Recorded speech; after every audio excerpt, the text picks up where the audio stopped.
నమస్కారం ప్రజలారా, మా యూట్యూబ్ ఛానల్. నా పేరు రాజు. ముఖ్యంగా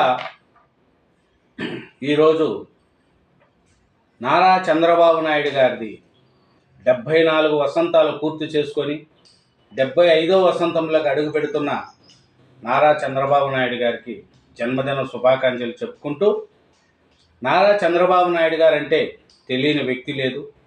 చంద్రబాబు అంటే ఒక విజన్, ఒక బ్రాండ్. తెలుగు రాష్ట్రాల్లో ఉమ్మడి ఆంధ్రప్రదేశ్లో ఉన్నప్పుడు కూడా చంద్రబాబు నాయుడు గారు హైదరాబాదుకు చేసిన కృషి, హైదరాబాద్ ఐటీ రంగం development, hi-tech city, ring road, metro, airport, ఈ అన్నిటికీ రూపకర్త కూడా చంద్రబాబు నాయుడు గారు. అట్లాంటి చంద్రబాబు నాయుడు గారు ఈ పొద్దు 75వ వసంతంలో అడుగు పెడుతూ నా ఛానళ్ళ తరపున, ప్రజల తరపున, అందరి తరపున శుభాకాంక్షలు తెలుపుకుంటూ, చంద్రబాబు నాయుడు గారి గురించి ఒక 5 మినిట్స్ మాట్లాడుకున్నాం. నా ఛానల్ను ఇంతవరకు సబ్స్క్రైబ్ చేయని వాళ్ళు దయవుంచి సబ్స్క్రైబ్ చేయండి. చంద్రబాబు నాయుడు గారు 75 వసంతాలేక అడుగుపెట్టాడు. ఆయనకేమి వెనక ముందు రాజకీయ ఫ్యామిలీ కాదు, ఒక వ్యవసాయ కుటుంబం నుంచి నారా చంద్రబాబు నాయుడు గారు అడుగుపెట్టాడు. అట్లాంటి చంద్రబాబు నాయుడు గారు విద్యార్థి దశ నుంచే రాజకీయాలను అమలు చేసుకుంటూ ఈ పొద్దు బ్రాండ్, తెలుగు రాష్ట్రాలు కూడా బ్రాండ్ అయ్యాడు. నారవారపల్లి నుంచి నాయకుడిగా వెదిగి తండ్రి మొండితనం, తల్లి శ్రమతత్వం రెండూ కలిపితేనే నారా చంద్రబాబు నాయుడు. విద్యార్థి దశ నుంచే నాయకత్వ లక్షణాలు, పీజీలో ఉండగానే రాజకీయ అరగంటేయటం. చంద్రబాబు నాయుడు ఆ పేరే ఒక బ్రాండ్. ఆయనది అసాధారణ ప్రస్థానం, ఆలుపెరగని ప్రయాణం. నారవారపల్లి నుంచి 4 సార్లు ముఖ్యమంత్రి అయ్యేదాకా ఆయన సాధించిన విజయాలు అవితర సాధ్యం. అభివృద్ధిపైనే ఆయన దేశ, రాజకీయం ఆయన శ్వాస.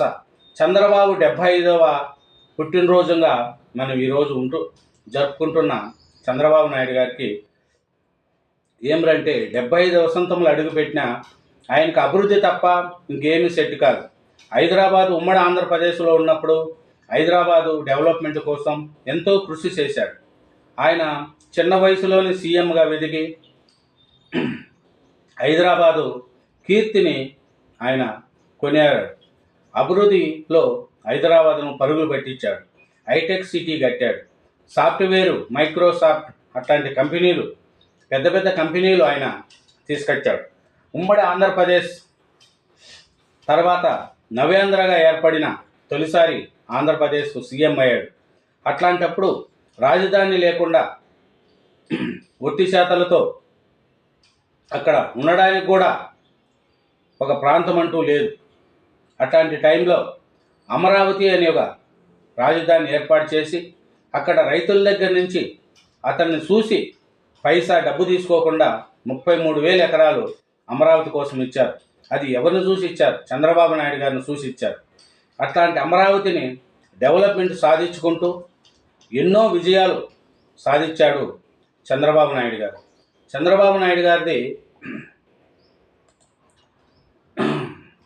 ఆయన చూద్దాం. నారవారి కుర్రోడు చిన్న పల్లెలో పుట్టాడు, ఇంతంత వెదిగాడు, ఇతరులు అందుకోలేనంత వ్యక్తిని నిలిచాడు. ఒక సామాన్యుడు ఇంత స్థాయికి రాగలడు అనేందుకు నిదర్శనంగా నిలిచాడు. ఆయనే నారా చంద్రబాబు నాయుడు. ఉమ్మడి రాష్ట్రానికి 2 సార్లు, విభజిత రాష్ట్రానికి 2 సార్లు ఆయన ముఖ్యమంత్రి. అందులో 1996లో ఉన్నప్పుడు ఆయన 2020 గురించి కలగన్నారు. ఇప్పుడు 2025లో ఉంటే 2047ను దర్శిస్తున్నాడు. ఆయన ఒక స్వాపినికుడు, రాజకీయాల్లో సహాయకుడు, లోతైన ఆలోచనలు అపర చాణక్యుడు, ఎవరికీ లొంగని మొండివాడు. అంతటి చంద్రబాబు నాయుడు నేడు తన జీవిత వజ్రోత్సవంలో అడుగు పెడుతున్నాడు. పైకి కనిపించే చంద్రబాబు వేరు, లోపల ఉండే చంద్రబాబు వేరు. బాల్యము, విద్యార్థి దశలో మొదలుకొని ఇప్పుడు దాకా చంద్రబాబు జీవితంలో అనేక ఆసక్తికరమైన అంశాలు ఉన్నాయి. చంద్రబాబు స్నేహితులు, బంధువులు ఆయన్ను సన్నిహితంగా చూసిన వారెందరో కలవరించి నేటి జ్ఞాపకాలు కదలిక కదిలిస్తున్నాయి ఆయనతో కలిసి ఉన్న వాళ్ళు. 1950 ఏప్రిల్ 20వ తేదీన అంటే 75 ఏళ్ల కిందట ఇదే రోజు ఖర్జూరపు నాయుడు అమ్మనమ్మల దంపతులకు నారా చంద్రబాబు నాయుడు జన్మించారు. ఖర్జూరపు నాయుడు మహా మొండిగట్టం. ఏదైనా అనుకుంటే అది అయ్యేదాకా ఇడవని లక్షణం. అమ్మనమ్మ విపరీతమైన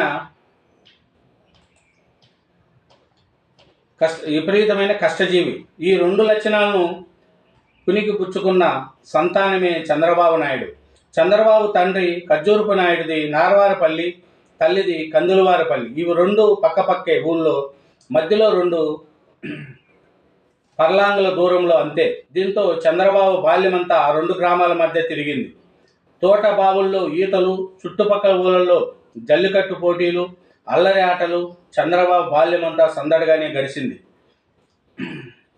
అమ్మమ్మ ఇంటికి అదే పరుగున వెళ్ళడం, పొద్దు ఊకాక సరికి నార్వారపల్లికి చేరడం ఇదొక నిత్యకృతం. అప్పట్లో ఖర్జూరపు నాయుడు ఇల్లు, పిల్లలు, బంధువులతో పాటు గోడుగాదలతో కలకలాడేది. 10 ఆవులు, గేదెలు, గొర్రెలు, పొట్టేళ్లు ఉండేవి. 2 ఎకరాలు అని రాజకీయ ప్రత్యర్థులు చంద్రబాబును ఒక దశలో ఎదవ చేసిన సంగతి తెలిసింది. కానీ అప్పట్లోనే ఖర్జూరపు నాయుడుకు 15 ఎకరాలు పెద్ద సేద్యం. ఇరుగు పొరుగు రైతులు అవసరానికి అడిగితే అప్పు కూడా ఇచ్చేవారు. పొలము పనుల్లోనూ చంద్రబాబు చురుగ్గా పాల్గొనేవారు. చూడండి, అందులో చంద్రబాబు నాయుడుకు 2 ఎకరాలు కాదంట, 15 ఎకరాలు అప్పట్లోనే ఉండేదంట చంద్రబాబు నాయుడికి. చెరుకు సాగు, మడక దున్నడం, కోతలయ్యాక వాది కట్టడం, చెరుకు గనుక ఆడటం ఇలాంటి పనుల్లో ఇష్టంగా చేసేవారు.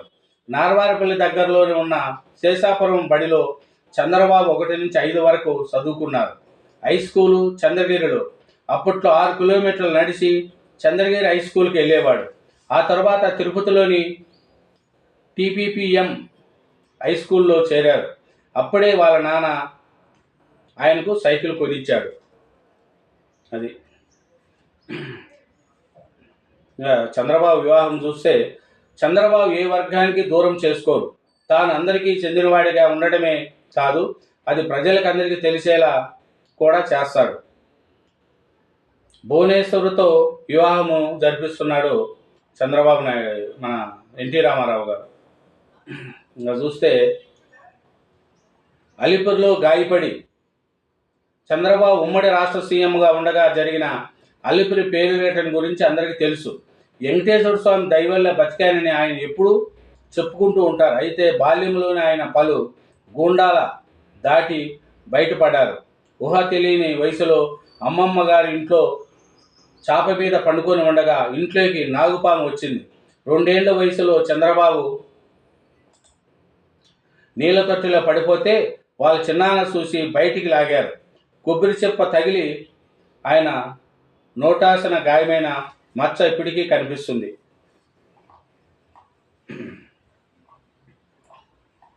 ఇంకా చూస్తే నేడు చంద్రబాబు 75వ పుట్టినరోజు నార్వారపల్లి నుంచి నాయకుడి ఎదిగి తండ్రి మొండితనం, తల్లి శ్రమత్వం రెండూ కలిపితే నారా చంద్రబాబు నాయుడు. చంద్రబాబు నాయుడు 1977లో PhD చేస్తుండగా రాజకీయాల్లో అడుగుపెట్టారు. ఫ్యూచర్ల సమితికి యూత్ కాంగ్రెస్ అధ్యక్షుడయ్యారు. అదే సమయంలో దీనసీమ ఉప్పిన విధ్వంసం సృష్టించింది. చంద్రబాబు తన మిత్రబృందంతో చిత్తూరు జిల్లా వ్యాప్తంగా పర్యటించి నగదును, సహాయ సామగ్రిని సేకరించి నేరుగా దీనసీమకు వెళ్ళి బాధ్యులకు అందించారు. వరకట్న నిషేధిత ప్రతిజ్ఞలు చేయించి ఆ ప్రతులను వాటి ముఖ్యమంత్రి జలం వెంగళరావుకు అందించారు. 1978లో చంద్రబాబు తొలిసారి ఎన్నికల బరిలో నిలిచినప్పుడు యూనివర్సిటీలో తమ మిత్ర బృందమే ప్రచారానికి నేతృత్వం వహించింది. ఎస్వి యూనివర్సిటీకి చెందిన వందలాది మంది విద్యార్థులు చంద్రగిరి నియోజకవర్గంలో చంద్రబాబు కోసం ప్రచారం చేసి గెలిపించారు. చంద్రబాబు తొలిసారి ఎన్నికల్లో పోటీ చేసినప్పుడు ఆయన తండ్రి పొట్టేళ్లు అమ్మిన సొమ్ము 60,000 ఇచ్చి ఎన్నికల్లో ఖర్చు పెట్టుకో అని ఇచ్చాడంట. అప్పటిదాకా అభ్యర్థులు ఇలా ప్రతి ఊరికి, ప్రతి ఇంటికి వెళ్ళి ఓట్లు అడిగే సాంప్రదాయం ఉండేది కాదు. ఊరి పెద్దలను మాత్రమే కలిసి వెళ్ళేలా తొలిసారిగా చంద్రబాబు ప్రతి ఇంటి గడప తొక్కి ఓట్లు అడిగారు. చూడండి, 1978లో చంద్రబాబు నాయుడు చంద్రగిరిలో నిలబడినప్పుడు వాళ్ళ నాయన 60,000 రూపాయలు పొట్టేళ్ళు అమ్మి ఇచ్చాడంట. ఇంకా తెలుసు 1995లో తొలిసారిగా సీఎం అయినాడు. తర్వాత మనకు తెలిసే ఉంటుంది 95 2 తడవల ఉమ్మడి ఆంధ్రప్రదేశ్కు సీఎంగా అయ్యాడు. విభజన ఆంధ్రప్రదేశ్ కూడా రెండో తడవ సీఎంగా అయ్యారు. చంద్రబాబు నాయుడు గారు వజ్రోత్సవం జరుపుకుంటున్నారు. ఎందుకంటే ఆయన ఒక విజన్ ఉన్న నాయకుడు. అమరావతిని నిర్మించి ఆంధ్రప్రదేశ్కు రాజధాని లేని ప్రాంతంగా ఉంది. అట్లాంటి ఆంధ్రప్రదేశ్కి అమరావతి కోసం చాలా కష్టపడుతున్నాడు ఆయన. చంద్రబాబు నాయుడు గారు 75 ఏళ్ళ వయసులోనూ ఏమాత్రం ఉత్సాహం తగ్గిపోవడానికి కారణం క్రమశిక్షణతో కూడిన జీవనశైలి. తెల్లవారుజామున నిద్రలేస్తాడు, యోగా చేస్తాడు, ఆహార విషయంలో అత్యంత కఠినంగా ఉంటాడు.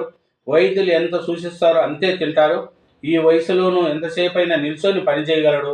ఆయనకు ప్రత్యేకత జనములోకి వెళ్ళినప్పుడు, కార్యకర్తలు కలిసినప్పుడు అలా నిలబడి అందరితో ఓపికగా పోటీలు దిగడం చంద్రబాబుకు అలవాటు. చూడండి, ఆయన 75 ఏళ్ళ వయసులో కూడా చాలా ఉంటారు. చంద్రబాబు ఎవరికి సహాయం చేయడని చాలామందిలో ఒక అభిప్రాయం ఉంది. అదే సమయంలో వైఎస్ రాజశేఖర రెడ్డి దానకర్ణుడు అనే ప్రచారం కూడా జరుగుతుంది. అయితే వైఎస్ చేసే సహాయం బయటకు తెలుస్తుంది. చంద్రబాబు కుడి చేతితో చేసేది ఎడమ చేతికి కూడా తెలియదు. ఆయన తెలియనివాడు. విద్యా సమస్యలు, సీట్లు, ఆసుపత్రి ఖర్చులు, చదువుల కోసం డబ్బులు ఇలా చంద్రబాబు నుంచి రకరకాల సహాయం పొందిన వారు ఎందరో. విచిత్రం ఏమిటంటే చంద్రబాబు నుంచి వ్యక్తిగతంగా సహాయం పొందిన వాళ్ళు కూడా ఈ విషయాన్ని గట్టిగా చెప్పుకోరు. చెప్పాలని ఆయన కూడా ఆశించరు. చూడండి, అది చంద్రబాబు నాయుడు గారు పెట్టగలుగుతున్నాడే కానీ చేయలేరు. అట్లే బిల్ గేట్స్తో, వాజ్పేయితో, అమరావతి శంకుస్థాపనతో, నరేంద్ర మోడీ గారితో ఉంది. ఎందుకంటే చంద్రబాబు అన్నా క్యాంటీన్లో ఆకలి తీరుస్తూ ఇప్పుడు అన్నా క్యాంటీన్ ద్వారా ఎంతోమందికి అన్నం పెడుతున్నాడు చంద్రబాబు నాయుడు గారు.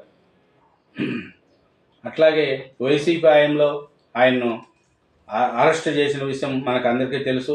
53 రోజులు జైల్లో ఉండి చిత్రహింసలు పెట్టిన జగన్మోహన్ రెడ్డి గారు కూడా చంద్రబాబు నాయుడు గారిని హింసించాడు. అది కూడా మనకు తెలుసు. కానీ చంద్రబాబు నాయుడిని అరెస్ట్ చేసి జగన్మోహన్ రెడ్డి గారికి శని తగిలించుకున్నట్టుగా చేశాడు. అందుకనే ఆయనకు 11 సీట్లు వచ్చాయి, వీళ్ళకి 164 సీట్లు వచ్చినాయి. ఒక విజన్ ఉన్న నాయకుడు జోలికి రావాలంటే ఎవరైనా భయపడతారు. చంద్రబాబు నాయుడు అరెస్ట్ సమయంలో హైదరాబాద్లో ఎంతోమంది ఐటీ సెక్టార్స్ వచ్చి రోడ్ల మీద ధర్నాలు చేశారు. దానికి కేటీఆర్ గారు మీ రాష్ట్రంలోకి పోయి ధర్నాలు చేసుకోండి, ఇక్కడేం పని మీకు అన్నాడు. అందుకని ప్రజలు కూడా బీఆర్ఎస్ పార్టీని చుట్టి మూలపడేశారు. నోరు ఉందే కదా అని ఇష్టం వచ్చినట్టు మాట్లాడిన కేటీఆర్ గారికి, కేసీఆర్ గారికి, అట్లే జగన్మోహన్ రెడ్డి గారికి ప్రజలు బుద్ధి చెప్పారు. కాబట్టి చంద్రబాబు నాయుడు గారు విజన్ ఉన్న నాయకుడు. 4 తడవల సీఎంగా అయ్యారు. 75వ వసంతంలో అడుగు పెట్టారు. కాబట్టి all the best Chandrababu Naidu garu. Thank you very much.